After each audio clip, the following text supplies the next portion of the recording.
Tanya Steele, editor-in-chief of Epicurious.com, and you're watching Around the World in 80 Dishes. Today we're going to the Philippines, and we're going to make a dish I've never tried, lumpia. And here to help me and guide me through it is Chef Michael Pardus from the CIA. Chef, have you ever gone to the Philippines? I've not been to the Philippines. I've been quite a few places in Asia, right, especially South Asia, but the Philippines is one place that's not been on my map yet. Yeah, me too. I'm dying to go. And so at least I'll get to experience a little bit of it, at least the taste of it, with you showing me how to make this. It's a little bit of a multi-step process. It's not a complicated recipe, but there are 3 different steps in it, right? Right, and you could really separate the steps in across the span of a day or even a couple of days. Oh. The sauce that we're going to make would be shelf-stable in your refrigerator for a really long time. Oh, wow. The wrappers that we're going to make could be made and then kept refrigerated.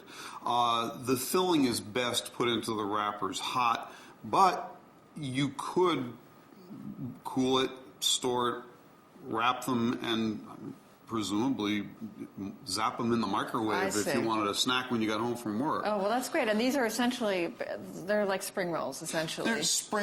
Almost every culture in Asia has got some version of something wrapped in something else. A spring roll, an egg roll, a salad roll. And so the lumpia is the Philippine version of that. I see. Okay, so first we're going to make the sauce, right? Yeah. All right. I'm going to turn this puppy up, and what do we do? Now, it's a very simple sauce based on soy sauce. We have a dark soy sauce.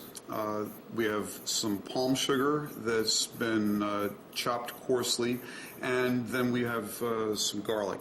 Now, we're going to combine these together, the soy sauce and the sugar together in a pot. Okay.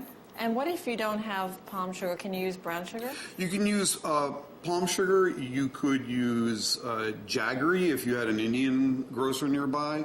You could use brown sugar from a U.S. supermarket, or you could even use white sugar and caramelize your own.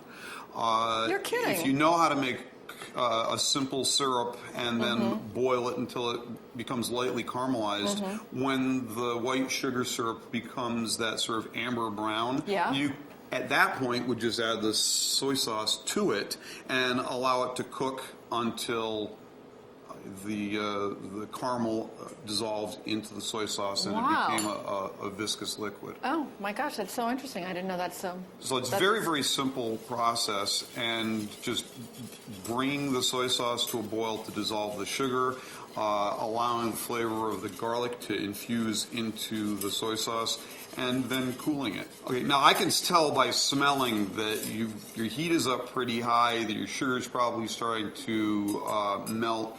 And can you smell that caramelization? Yeah, it smells delicious. As long as you don't have any coarse sugar in the bottom, you're pretty much done at this point. If you reduce it anymore, it'll get too thick, and then you've got more pancake syrup than dipping sauce. I see. Okay. So keep in mind that you've added sugar to this liquid. That in itself is going to make it viscous when it cools. All right, so we're going to let that sit for at least 5 minutes. Right. And meanwhile, in the next video, we're going to make the actual wrappers. Right. Okay.